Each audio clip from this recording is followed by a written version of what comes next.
जय श्री कृष्ण, राधे राधे।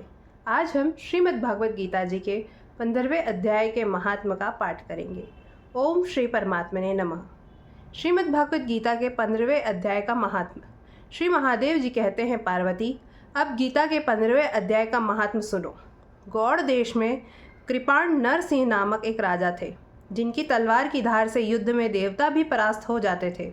उनका बुद्धिमान सेनापति शस्त्र और शास्त्र की कलाओं का भंडार था। उसका नाम था सरब मेरुंड। उसकी भुजाओं में प्रचंड बल था। एक समय उस पापी ने राजकुमारों सहित महाराज का वध करके स्वयं ही राज्य करने का विचार किया। इस निश्चय के कुछ ही दिनों बाद वह हैजे का शिकार होकर मर गया।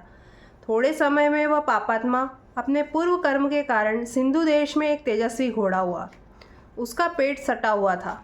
घोड़े के लक्षणों का ठीक ठीक ज्ञान रखने वाले किसी वैश्य के पुत्र ने बहुत सा मूल्य देकर उस अश्व को खरीद लिया और यत्न के साथ उसे राजधानी तक ले गया।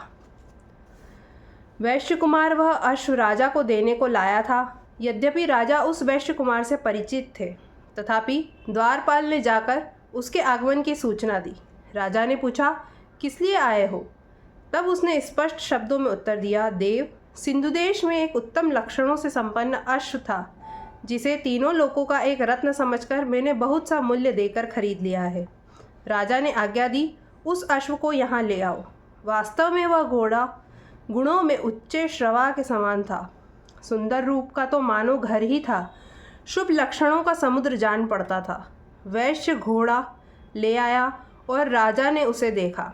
अश्व का लक्षण जानने वाले अमात्यों ने इसकी बड़ी प्रशंसा की।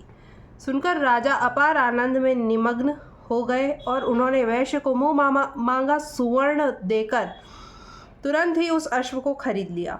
कुछ दिनों बाद एक समय राजा शिकार खेलने के लिए उत्सुक हो उसी घोड़े पर चढ़कर वन में गए। वहाँ मृगों के पीछे उन्होंने अपना घोड़ा बढ़ाया। पीछे पीछे सब ओर से दौड़कर आते हुए समस्त सैनिकों का साथ छूट गया। वे हिरणों द्वारा आकृष्ट होकर बहुत दूर निकल आए। प्यास ने उन्हें व्याकुल कर दिया। तब वे घोड़े से उतरकर जल की खोज करने लगे।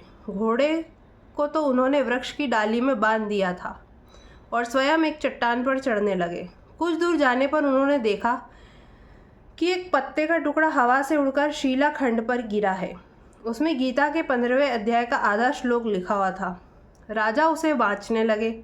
उनके मुख से गीता के अक्षर सुनकर घोड़ा तुरंत गिर पड़ा और अश्व शरीर को छोड़कर तुरंत ही दिव्य विमान पर बैठकर वह स्वर्ग लोक को चला गया। तत्पश्चात राजा ने पहाड़ पर चढ़कर एक उत्तम आश्रम देखा। वहाँ नाग, केसर, केले, आम और नारियल के वृक्ष लहरा रहे थे। आश्रम के भीतर एक ब्राह्मण बैठे हुए थे, जो संसार की वासनाओं से मुक्त थे। राजा ने उन्हें प्रणाम करके बड़ी भक्ति के साथ पूछा, ब्राह्मण, मेरा अश्व जो अभी अभी स्वर्ग को चला गया है, उसमें क्या कारण है?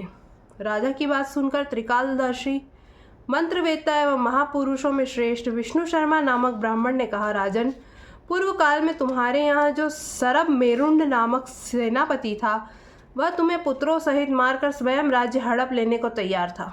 इसी बीच में हैजे का शिकार होकर वह मृत्यु को प्राप्त हो गया। उसके बाद वह उसी पाप से घोड़ा हुआ था। यहाँ कहीं गीता के 15वें अध्याय का आधा श्लोक लिखा मिल गया था। उसे ही तुमने वाँचने लगे। उसी को तुम्हारे मुख से सुनकर वह अश्व स्वर्ग को प्राप्त हुआ है। तदनंतर राजा के पार्श्ववर्ती सैनिक उन्हें ढूंढते हुए वहाँ आ पहुँचे।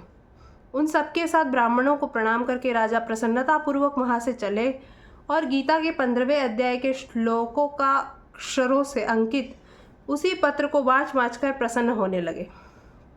उनके नेत्र हर्ष से खिल उठे थे। घर आकर उन्होंने मंत्रवेत्ता मंत्रियों के साथ अपने पुत्र सिंह बल को राज्य सिंहासन पर अभिषिक्त किया और स्वयं 15वें अध्याय के जप से विशुद्ध चित्त होकर मोक्ष प्राप्त कर लिया। यहाँ पर श्रीमद् भागवत गीता जी के 15वें अध्याय का महात्म्य समाप्त होता है। जय श्री कृष्ण, राधे राधे।